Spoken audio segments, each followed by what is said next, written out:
Hello, Internet. My name is Chamomile. And I'm Requiem.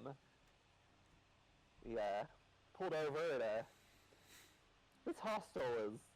I'm honestly a little disappointed after looking at all the haunted hostels in Houston on Mother Star's Crystal Ball. We should have stayed at one of them while we had the chance. Like, we can't go back to Houston just because they have better hostels now. But yeah, this one was. I mean, they tried. Like, bless their hearts, but they tried. Yeah, I think they just like dumped a ton of red dye into their water. Like, it's very clearly not blood. It is staining everything. It's a Yeah, little oh, annoying. entirely the wrong consistency to be blood. Like, uh,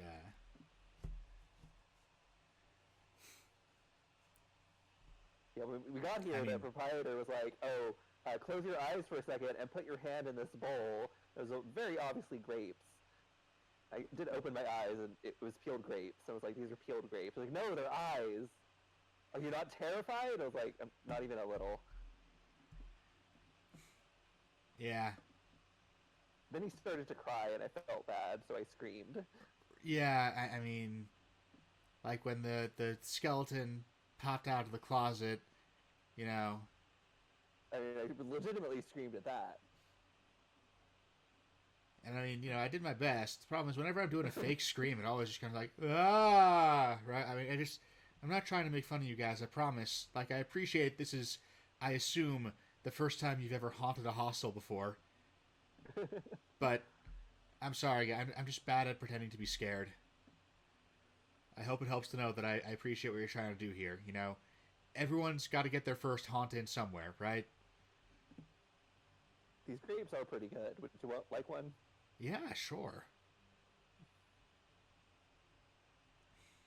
I like that they're pre-peeled.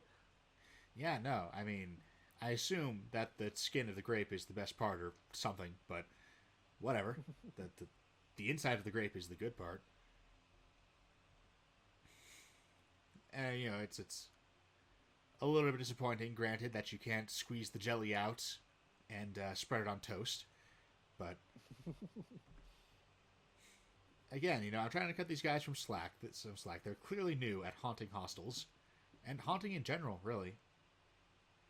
Yeah, the guy they had in the closet rattling chains, that was a little annoying. Like, it was like, we know you're in there. Could you just do that in the hallway? It's like, okay, if I open the closet, it's gonna be a jump scare, right? Like you're gonna shout boo, or I mean, I'll give these guys some credit. They probably won't literally shout boo, but it's gonna be something like that. And it's like, like I said, I'm bad at pretending to be scared. So like, Yeah, like, I'm not gonna do this, but if I were to go on Spooky Yelp, I would not be giving them a good review. right, and yeah, like you can't be giving them bad reviews because I do feel like there's like real passion behind this haunting. Like they're trying. I appreciate They're that. trying, they're just not doing a good job. Like, what I'll bet it is. Uh, these guys probably didn't get haunted enough while they were alive. Yeah. Is that they don't really have a whole lot of experience being on the scare e end of it. So, as in SCAREE.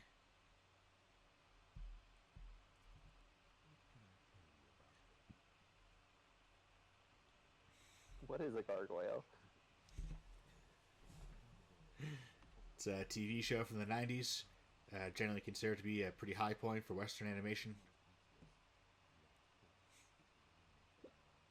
No, I'm pretty sure it was a Disney movie about the Hunchback of Notre Dame. That was not a great choice of adaptations for Disney to make. Yeah, and like the gargoyles were like that movie's crippling flaw was the gargoyles. They were so tonally inappropriate to the rest.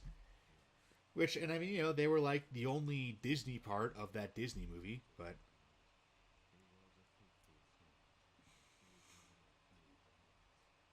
The Hunchback of Notre Dame is good to the extent that it is not like other Disney movies. which is odd, but Hellfire is one of the better Disney villain songs, but oh, absolutely.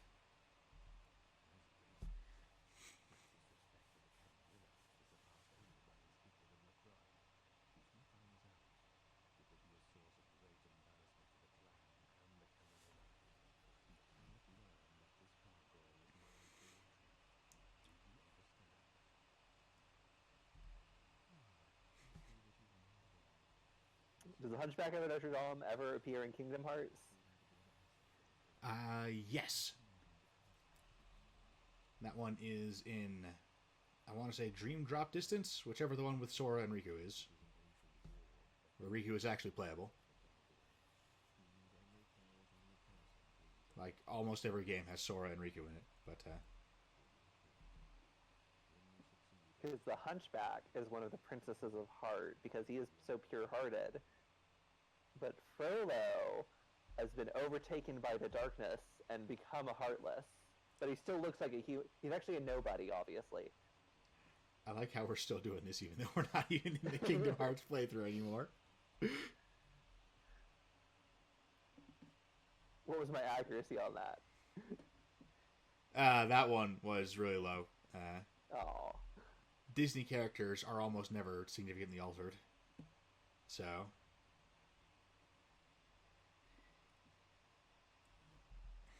what does our new toy do? Reduces the amount of damage done by gargoyles. Well, that's very specific.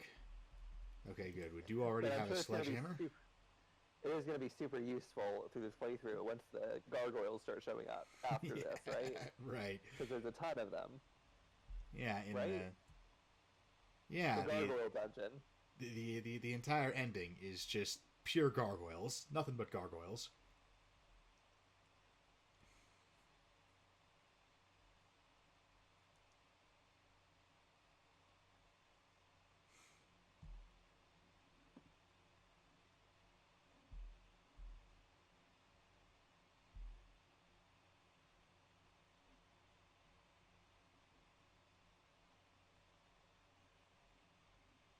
Checking the skyline, trying to remember which way to Venture Tower.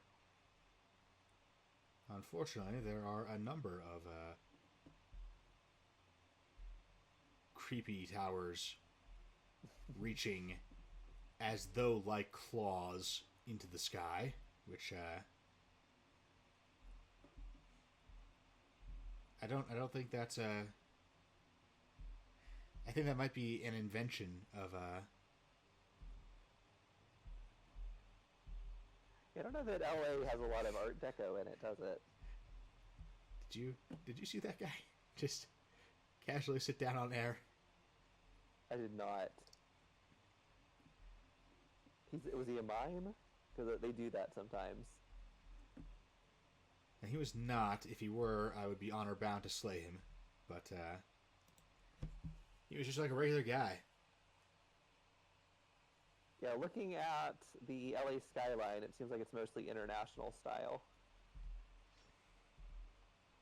Which is not a helpful name for a style at all. It's also kind of the default skyscraper style now. I miss Art Deco skyscrapers. I miss Art Deco in general. It was a fantastic style. I don't know why we ever stopped making it.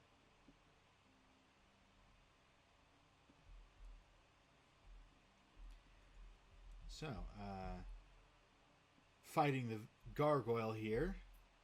I believe that we wanted to discuss Minion Mancy, by which I mean use Minion Mancy as a flimsy pretense to bitch about Pathfinder for, presumably, the next entirety of the episode. There's going to be like the Magnus Archive spoilers back in the hotel, you know? I'm going to put a timestamp, and the timestamp is actually just going to be the start of the next episode. If you don't want to hear us complain about Pathfinder for the next, 45 minutes, we'll have to skip out on today. Yeah, if you don't want to hear us complain about Pathfinder, then that is the episode. We'll see you next time. Minion Mancy is super fun. I don't know if it's even how much of a thing of it is in Old World of Darkness or New World of Darkness. Obviously gargoyles are a thing, but I don't know how big a thing they were.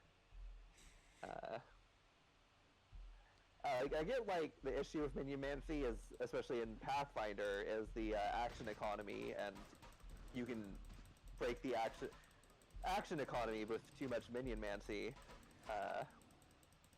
Yeah, in a D&D or D&D-like game like Pathfinder is, you definitely want your minion mancy to be about... I appear to have glitched this guy out. Ah, there he is. He's attacking again. But you want it to be about having a relatively low cap on the number of minions you can have, a relatively wide variety of different minions you can create, and then, so, you know, it's all about finding the right combination of minions for the situation you're in. Very few games really get that right, especially because another major thing you want to do is you do want to be able to use whatever corpses you have on hand for them if you're doing necromantic minion mancy, and necromancers are sort of the iconic minion mancers, so... Yeah, and that would particularly be true in a game like World of Darkness. Like, obviously, there's not a lot of necromancy going on. I don't feel like. Yeah, I feel like in World of Darkness you could actually. I feel like in World of Darkness you might actually want to have your minion mancy revolve a lot around making other vampires. Like, I haven't put a ton of thought into that, so you know, maybe not, but. I could see that working really well. Having zombie armies is, you know, kind of a huge problem in World of Darkness. Okay, I think I can finish you off with that another blood buff.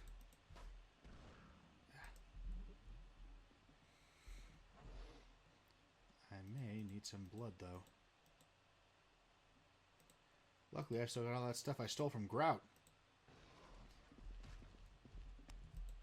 He was dead. It was up for grabs.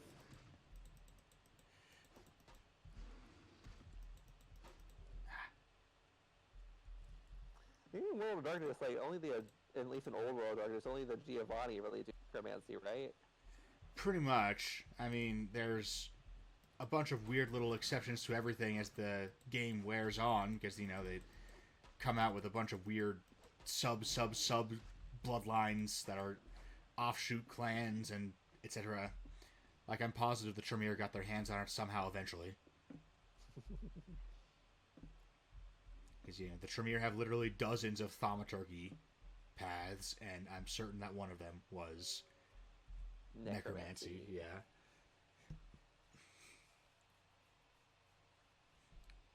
But yeah. In the context of a modern World of Darkness kind of game, I do think you can get away with just having, you know, you can make zombies, and then that can be sort of the limit of your undead minion mancy. I do think having more expansive minion mancy options is good, but they don't necessarily have to be necromancy based, whereas in D&D and Pathfinder, like, the minimum is that you need to have a good minion mancer necromancer. Yeah. And then, you know, if you have other good minion mancers, then bonus. But, you know, you should definitely try to have more than one type, but, you know, your core rulebook minion mancer that you release, like, you know, in your first book, that one's definitely going to be a necromancer, and then, you know, you can have the complete book of minion mancers later on that'll have a bunch of other types in it, or whatever. You know, however you're doing your splat books. Camille and I were talking about this off camera, like, this is an issue with Pathfinder, of, like, they have an idea for a character who's, like, a ghost summoner, like, has his ghost friends who he can summon into the physical world for brief amounts of time. That's a pretty simple concept, and it's after 10 years of Pathfinder expansions, I have no way to do it. Like, the Spiritualist, you can kind of do it, but the Spiritualist sucks, and you're stuck with just your Phantom, and also the Phantom is not undead for whatever reason, because, I don't know, I think because fuck you. Like, they wanted you to be able to do a good Spiritualist, and they have this hard rule that undead are always evil, so like, okay, a creature literally called a Phantom, but it's not undead because reasons. And particularly when you're at the point where it's like, oh, we want someone who is clearly a necromancer, summoning, you know, something literally called a phantom, but we don't want them to necessarily be evil. And then instead of saying, well, maybe not all undead summoning is evil then, they were instead like, okay, let's pretend that our fucking phantom is like an outsider or something. He doesn't count as undead because, like, it's the whole thing. You run into this sometimes where you have an act that is made up, like it's not something that can be done in the real world, like necromancy or demon summoning would be another example of this. This is a fake thing. Screen went gray. Yes, I accidentally turned on sticky keys, and so I had to disable that real quick, which required me to minimize. So, and like usually in fiction, they're portrayed as evil, but they aren't actually evil. They're just evil. Like we think of necromancy, demon summoning, it's evil because it's evil in Christianity, but in Christianity it's evil because the Bible says so. If you take them out of the context of Christianity in your fantasy world, there's nothing innately evil about demon summoning or necromancy. Yeah, the concept does not exist. They're not. Want them to be evil. They're not real things, so they're as good or as evil as you want them to be, assuming you can do your world building properly. Because sometimes this happened in a couple of editions of D&D, is that skeletons and zombies will be very clearly described as mindless killbots with absolutely no will of their own. I say killbots because players use them that way, but they're actually just mindless general purpose robots with no will or desire of their own outside of what their necromancer tells them to do. And yet they are still always evil. Yeah. Like, what's evil about that? They do whatever they're told. That is, you could make an argument about whether that's lawful neutral or true neutral, but it is definitely neutral. Yeah. Like, if you have something like that, you need to like actually come, and you want it to be evil, you need to actually come up with a reason it's evil. You can't just say, well, it's evil because it's evil. Yeah. Pathfinder tries to do. First, they try to do it is evil because it is evil, and then later on, they're like, well, it disrupts the river of souls, which is the whole like is a made up reason. Like it's not something. It's a dumb reason. Yeah. No. You know what's real easy? What's really easy is, and later editions of D&D started doing this. Have the skeletons and zombies, they can be mindless, but have their default instruction, if not successfully commanded by a necromancer to do something else, is they just seek out the nearest living thing and kill it. Because they're full of necromantic energy, so they are naturally hostile to the living. And at that point, it's like, making undead isn't necessarily going to hurt anyone, but it's playing with fire. Because if you lose control, if something goes wrong, then you have these rampaging monsters you have unleashed on an unsuspecting populace. And you can do that, and potentially what you could also do is like that even a undead with like a zombie or a skeleton, that you've enslaved somebody's soul to power that. Like, yeah, that's it. Was the thing in like actual like traditional voodoo with the zombies is you enslave somebody's soul. So you could do that. You could do the crawling chaos that Cam talked about. But Pathfinders is first they did nothing, and then they did a reason that's totally abstract from any real world morality. The River of Souls, but even the River of Souls, like there's a whole thing with Pathfinder gods where they kind of the Pathfinder Afterlife kind of feels like a mob thing. Like the gods are like mob bosses who all have a collective agreement to extort mortals for souls. Like essentially, you can't extend your existence through necromancy because I'm a richer, more powerful being, and I want your soul for my wealth. Is what it ends up feeling like with the River of Souls. So it's even like, it disrupts the River of Souls. It's like, why do I care? Yeah, I don't want you extending your lifespan because then I don't get your soul. Which, like, that doesn't feel like a very good thing to do. The whole idea behind a good afterlife is that the default assumption is that, everyone dies, and if there isn't some kind of afterlife, then you cease to be. And, that's not the best. So... Well, because you don't get a real afterlife in Pathfinder's cosmology. You lose your memories, and eventually your soul gets ground down into raw material to make new outsiders. So it's like, I don't get a real afterlife unless I do something to extend my life on the material plane. It's not like I'm preventing myself from going to heaven by becoming undead. My soul gets used as raw materials. why should I care? Yeah, I mean, everything about Pathfinder Gods is just an absolute train wreck. Like, a train wreck is an understatement. My God. It's actually back when I was still doing blog posts, which I haven't done for a while, just because, blogs are dead. I was writing with the latest technology of 2005, but the one thing about Pathfinder that, and I'm not as nearly as big on Pathfinder as Requiem is.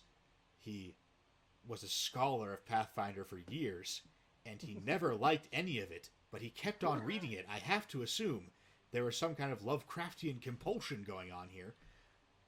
I kept thinking they were going to come up with something interesting. And also the play-by-posts, I played a lot of play-by-posts, and the play-by-posts usually want you to have, like, a lot of knowledge of the setting when you're making your character. You basically do a writing sample to get into a game. Yeah, which, I mean, having someone have a background for their character is a good way to vet for people who are willing to put in any kind of effort. But it's not a very, you don't actually want people to have a huge interest in their background necessarily. In fact, that's usually a bad sign. Because you want people who are interested in the story that happens at the table, not the one that they've written out in advance. So, but you're not a scholar. Yeah, I'm not a scholar of Golarion. Nevertheless, the Wrath of the Righteous adventure, where you actually directly interact with one of the gods of good, it was sufficiently awful that not only did I hear about it and went and read that specific adventure to see what was up, but it was so bad that I could do an almost line-by-line criticism of it, where almost every single sentence of that encounter was bad enough that, there was something to comment upon.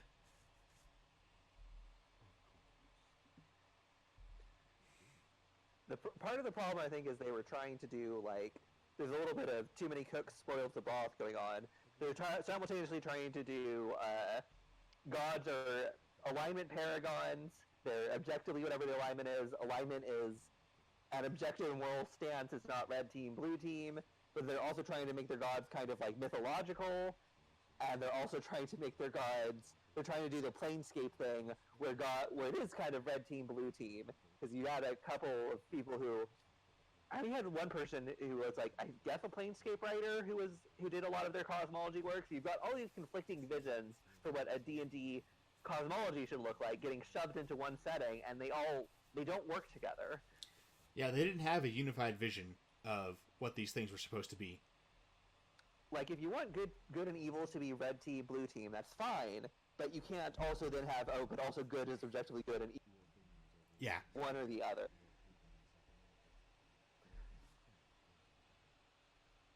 If you want to do the Planescape deconstruction of alignment and cosmology and religion, that's fine, but that's not what Pathfinder was primarily trying to do, is that they had the person writing a lot of the cosmology who wanted to do that.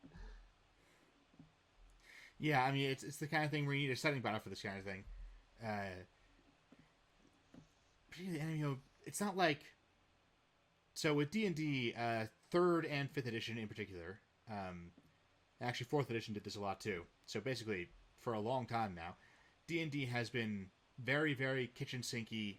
We don't want to imply any particular setting. 3rd edition actually had a bunch of gods listed right in the middle of the book, which kind of implied that a default setting of Greyhawk. So it was actually relatively less like this. So basically, what I'm getting at here is that the more modern you get, the more D&D emphasizes that it has no particular setting. That it is not Greyhawk by default, but you can do your own thing, or Forgotten Realms by default, but you can do your own thing. Even though all the adventure paths are Forgotten Realms, almost none of that is. Oh, that's neat. Almost none of that is built into the mechanics themselves. They just left me a shotgun. Thanks, guys.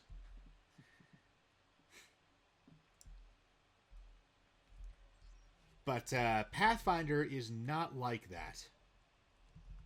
Oh boy. Pathfinder really likes Golarion, and their game is a game that is set in Golarion, and so they really needed a setting Bible for that, and they did not have one. So, a brief aside, did you see that painting on the wall back in our bedroom? That one? The The one, this one or the one, that the one? woman wrapped in a snake, the one to your left. Okay, That is a pre-Raphaelite painting of Lilith by Jean Collier. neat. There've been a lot of like, we've kind of passed them by, but there's been a lot of classic art references. There's I think it was in Jeanette and Teresa's club. There was a painting of Edvard Munch's vampire, which is a woman, clearly a vampire, feeding on a guy. Edvard Munch being the guy who painted The Scream most famously.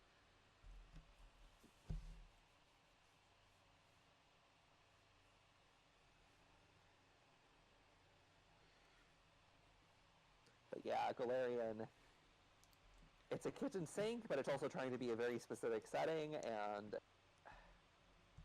like they will. It's totally like with a kitchen sink. It is still necessary. You have to make some decisions about things to include and exclude, just on the grounds that some things are contradictory, right? Like Yeah. you can have genuinely good gods opposed to genuinely evil gods, and then you have to figure out what philosophically good and evil are. But you can make a declaration on that and say, yeah, the good gods of good believe these things, and there is a material difference if they win, in that these things will happen that are generally good things, and then but if the evil gods win, then it's all Mordor and stuff. So you can do that. You can also have more of a red team blue team thing. You can have a properly polytheistic thing where some of the gods are better than others, but you don't really pick sides between them. You ask for help from whoever's portfolio is currently relevant, and their alliances with one another are determined a lot by realpolitik rather than by not necessarily by ideological alignment. Like, other than Arachne, Athena is generally speaking just the good guys in Greece. Yeah. But that she doesn't represent a good faction though. Like, yeah, she is the goddess of justice and wisdom, and so that's a generally noble portfolio to have, but she isn't leading up the gods of good. And D&D is very well built for that kind of thing, but people always want to go Christian with it, even though Christian polytheism doesn't really work at all. Yeah, I hate the whole polytheism by way of Christianity that so many D&D settings insist on doing. It's like you've got one god who you worship.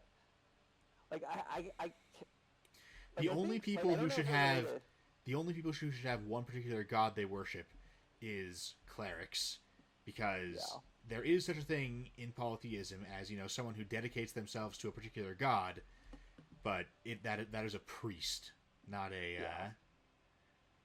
if a common lay worshiper is going to worship every god who is relevant to them, which means there are some gods like Hades, who basically everyone is going to worship them because you're gonna die eventually, and there are some gods like Poseidon, where a handful of people might not need to worship that guy, but Greeks pretty much all live within spitting distance of the coast because it's a bunch of squiggly little peninsulas.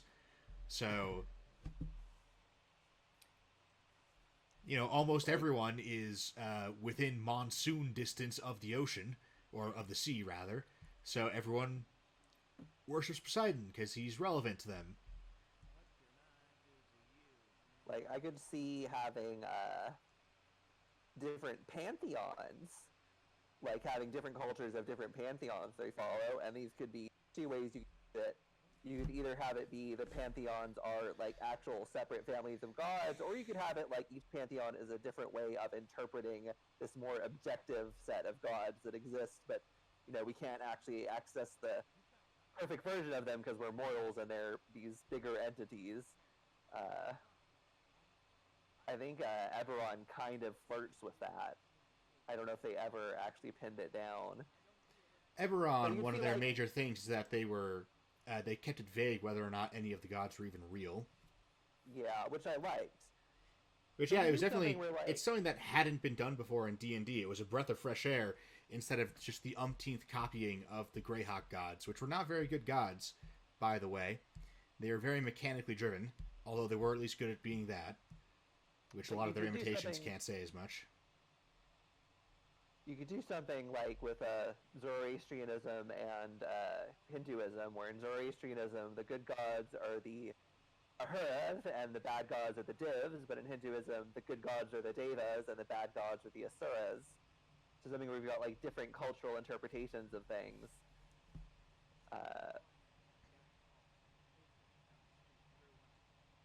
Or you could do something like, this is a set of gods that we worship, and we don't really care about the other people's gods. We don't deny their existence, but that's another people's gods. You could even have like different peoples having like, you have one group that like their interpretation of it is, well, these are our gods and they are for us, and these are your gods, they're for you. But then the other group of people like, no, we all worship the same gods. You're just misinterpreting it. I do think you want a little more distance between the gods and mortals than you get in a typical D&D campaign. Yeah, I mean, either objectively real and they have an objective everything. Yeah, and they're in pretty clear communication. Like, that should have much greater consequences for the setting than it usually does. Like, despite the fact that the gods will personally send you, you know, like your local level 3 cleric a vision informing them of whether or not there's heresy going on or whatever. Well, how do you even have heresy in a world that's another thing that annoys me about Galarian. They talk about heresy so much. I'm like, how do you have heresy in a world where the gods apparently will specify exactly how their names are pronounced? Like, they've talked about this. Some of the developers like, oh, they don't do different names of gods because the gods can just say what their names are. Like, well, that's all well and good, but then how is there heresy or clerical factionalism when the gods are that level of interventionists? Like, that they're correcting people's pronunciations of their names, you know? Like, yeah, like, that doesn't make any sense. Heresy should not be a concept that exists on Galarian. Yeah, if your gods are coming down and saying it's Ioma Day, not Ioma Die, then like you're at the point where heresy cannot happen. And I would be actually reasonably interested in a setting that really explored that idea of that, like, the gods are extremely omnipresent. Hey, Santa Monica is exit 666. I'm sure that's fine. But like, yeah, like you could have that be a setting element. Is that the gods are extremely interventionist. The world is carved up between different divine domains. The leader of your local government is effectively a god, right? Like, you know, you probably have like a mayor or a king or whoever, but that guy is a vassal essentially to a god in a very direct way.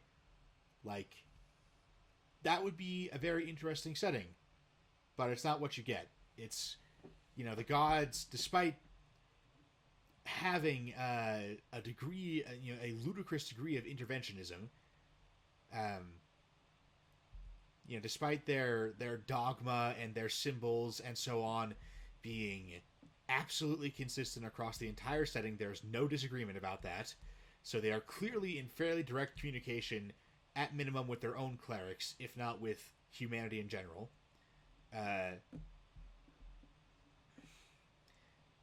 And yet, their religions are treated with often even less significance than the Catholic Church in medieval Europe. Like, you know, when is the last time that there was an investiture controversy? How many kingdoms implicitly require the approval of the Pope to appoint a new king? Yeah. Like, you know, the medieval Catholic Church was fairly influential, and the Renaissance Catholic Church, you know, they were pretty significantly powerful. And yet, despite gods being much more real, extremely overtly real, and interacting more with the setting, their churches are nevertheless overwhelmingly less important. Yeah. Like, I feel like a lot of the interesting stuff that comes out of religion and mythology comes out of the fuzziness. Like, heresy, different mythological stories are interesting, but you can't do that in Galeria. They don't...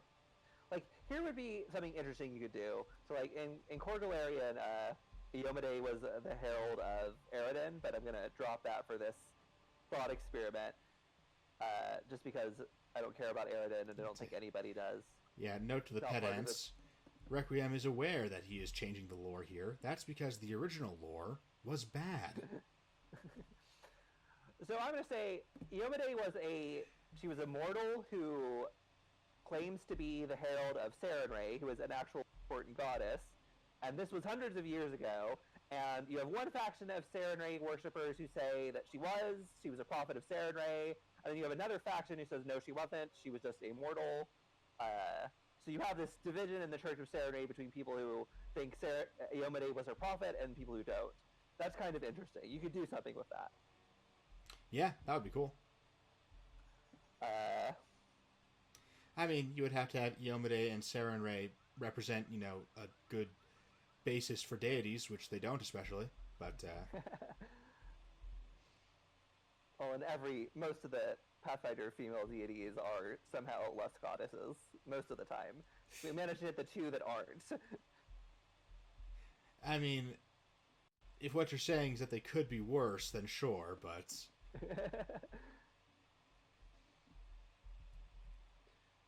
Like, one time, Chamomile in a Pathfinder game we were playing just jokingly said, well, all evil Pathfinder goddesses are S&M goddesses.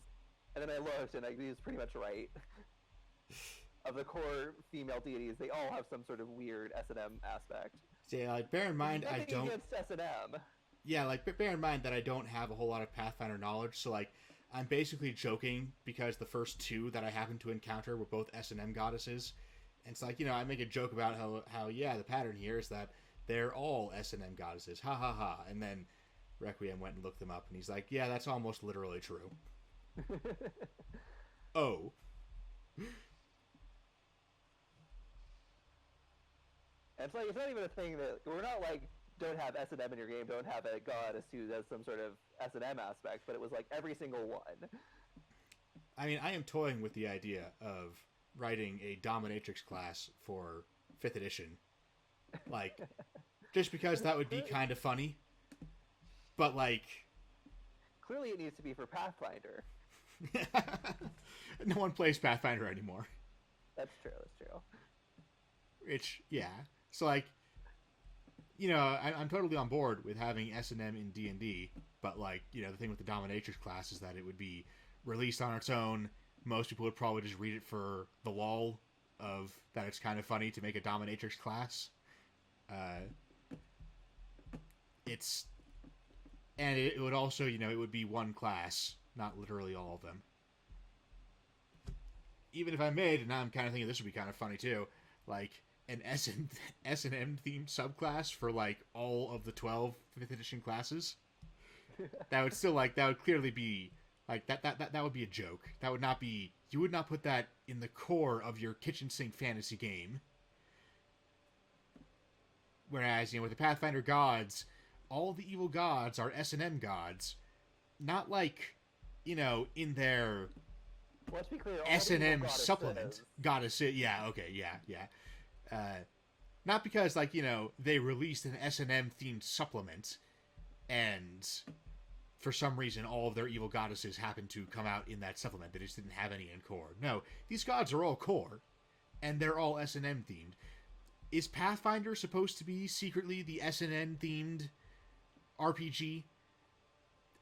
I mean, I said secretly, so the answer is actually yes. But actually the answer is no, because it markets itself as a generic fantasy, right? Like, just, you roll up, this is a fantasy game with a fantasy setting. It's a kitchen sink setting that is, if you take even if you do a side-by-side comparison to the Forgotten Realms, it is clearly directly based on the Forgotten Realms to an extent that I assume was intended so that people who were coming over from 3rd edition when D&D 4th edition came out and was very unpopular, and so a lot of people wanted to just keep playing 3rd edition, and Pathfinder was basically, that was their pitch, is you can keep being 3rd edition with us. And so I assume that's why they had Golarion geography so closely resemble the Forgotten Realms, was that they could say, hey, you know all those adventures your characters had in the Forgotten Realms? Well, there's obvious equivalence in Golarion. You can just pretend they all happened in Golarion and it'll all fit. Like, that's the level of generic these things are supposed to be. Except that their goddesses are all S&M goddesses. Oh man. Tell them about the Iron Fang invasion character. Yeah, okay. So, and I want to be clear here, this is not something that I went and hunted down the best example I could find. No. This is the one that I happened to run into while running a random campaign that some people wanted me to run for no other reason except that it was kind of recent and they liked the idea of fighting a bunch of hobgoblins, right? Tell them, first of all, tell them what the premise of Iron Fang invasion is, just so you'll show how out of place this is. The premise of Iron Fang Invasion is that there is an Iron Fang legion of hobgoblins, and they are invading your kingdom. I forget what it's called, but it's one of the kingdoms in the region that was the Moonsea region in the Forgotten Realms, but they changed the name to get around copyright issues. So it is... Yep. Sorry, I'm briefly distracted. There was an ambush. But so yeah, so you're just fighting off an invading army of hobgoblins, right? It's a perfectly decent idea for a campaign. It's a military-themed campaign. The enemy is overwhelmingly powerful at first, but they tend to lose momentum over the course of the narrative. It really wasn't handled very well, but in premise, it was a fairly generic and, perfectly good concept for a campaign. And then there's this one NPC in it who, so, this hobgoblin woman who fights with a whip, and, she's like a ranger, right? So she's got a big animal companion theme. And so the concept is that one of the bigger hobgoblin villains kept her as, his personal pet for a while, and then at some point she got promoted to being some kind of beastmaster, but she still wears the collar. And so, the art for her has this big metal collar on her neck. And it's this is very fetishy.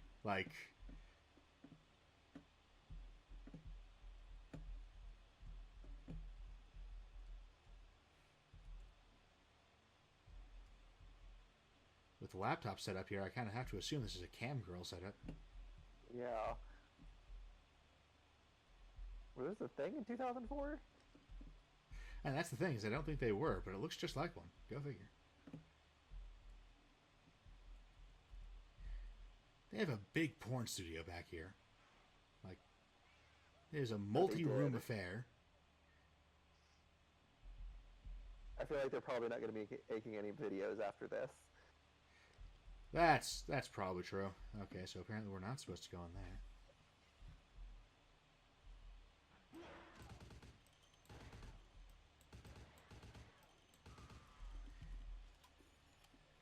But yeah, so that is the level of out of nowhere in this perfectly generic, hobgoblins are invading campaign. This extremely fetishistic character is just dropped in apropos of nothing. Which again, this is not something that with the Wrath of the Righteous, that was a particularly infamous example that became famous enough to catch my attention. With this one, it's just of the 3 or 4 Pathfinder adventure packs that I've read in their entirety. So, of the 1/5 or so of their library that I've read, that was the most obvious example I have encountered, just by pure happenstance.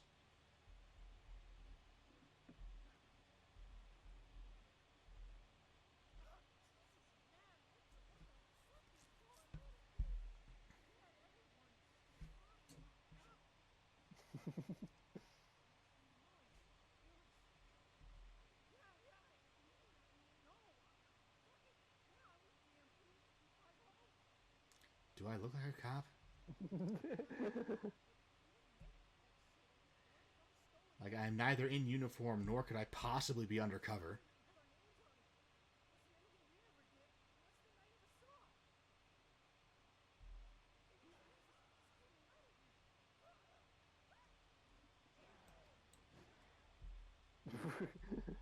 That wasn't what I meant to do. No, I was looking for my gun, but, anyways, that's my revenge for killing that guy before I could.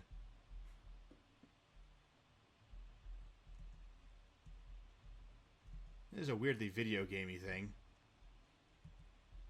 I'm just like, yeah, I guess I'll just, break through the vents here. That makes sense.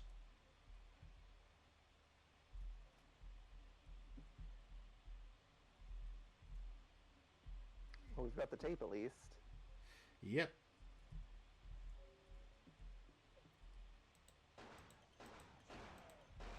So I looked it up, and according to Wikipedia, which admittedly Wikipedia says this might be completely made up, earliest usage of the word camgirl was in 2004.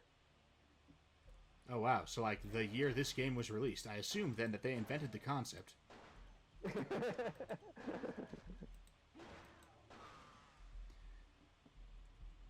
Also, which porn genre used this set?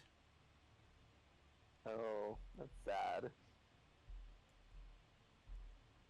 Like, okay, here we've got, you know, just some basic rooms set up, or, you know, people having sex in their bed, whatever.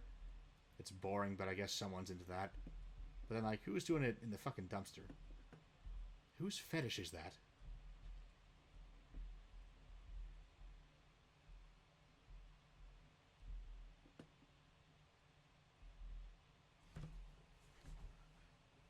Are internet cafes still a thing? I don't think so in America, but I still hear about them in, like, Korea and Japan, so...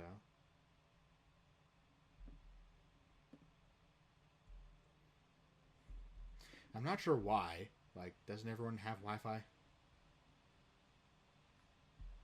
Like, you know, Korea and Japan do not strike me as the kind of places where the average person would have reduced internet access compared to America. Well, you imagine they have better than we do. Right.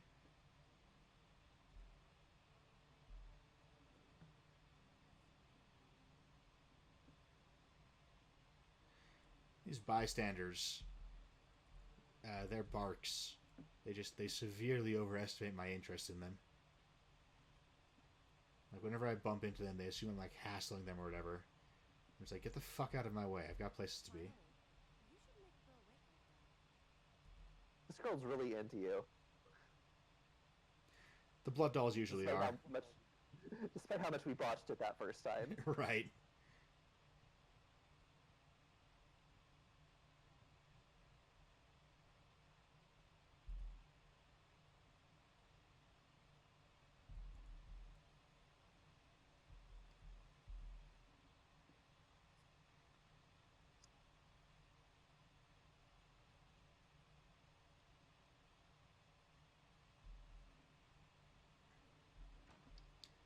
And let's go talk to Isaac.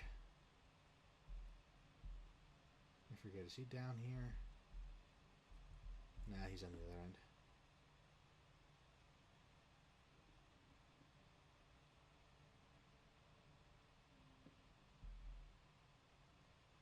Oh, but I should also restock on bullets first.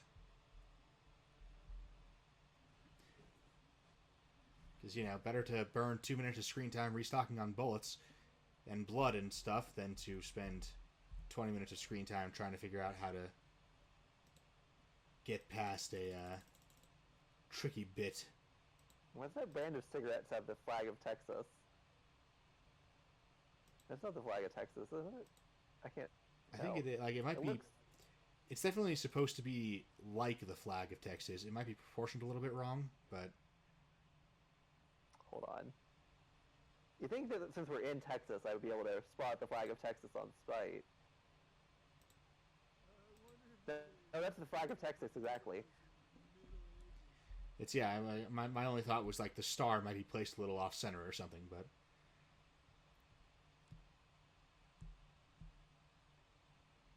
yeah, apparently they're Texas brand cigarettes.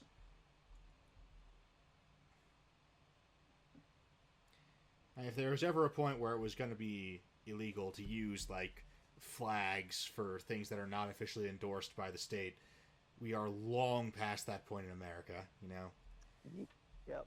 people put the American flag on all kinds of merchandise, so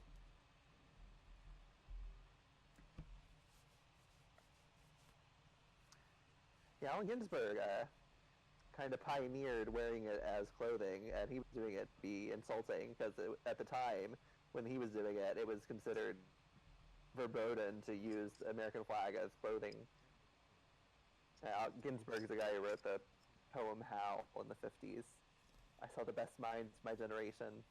Don't remember the rest. yeah.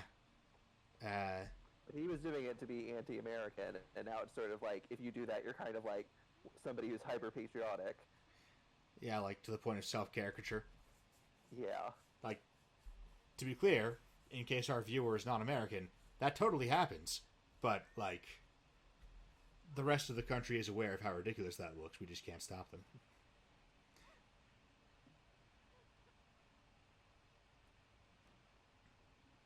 What's really disturbing, actually, walking through all these doors. So she's clearly not human, right? Like, she's some sort of ghost. And these flesh warp creatures are trying to stop her to protect the masquerade. So we've got to go ally with them, right? Yeah.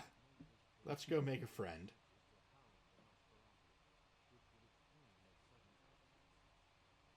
We're headed to the sewers, aren't we? We are headed to the Zamichi Horror House. And from there to the sewers. Oh god, can't we just stay in the hostel? I mean, it is kind of charming in its own amateurish way, but we gotta move on eventually. And, I want to take one of these little animatronic rats with me. It's adorable. I mean, I guess, you know, I'm mainly just worried, like, they have a replacement rat for it, right? They do seem to have a lot of them, so it'll probably be fine. They do. I'm going to put that right by Mother Sorrow's crystal ball.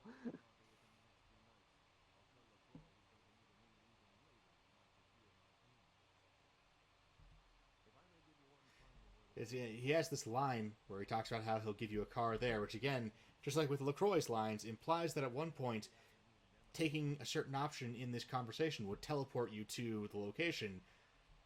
But then they wrote in some dialogue where it's like, nah, I'll take a cab. He does not acknowledge this.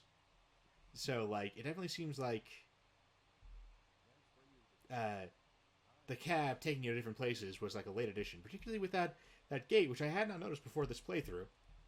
But there is that gate that seems like at one point it was supposed to lead to Grout's mansion.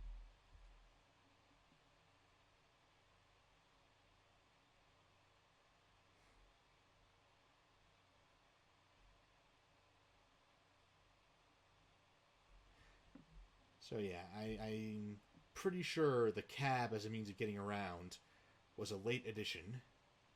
I don't know how you were supposed to get around hub zones without it, but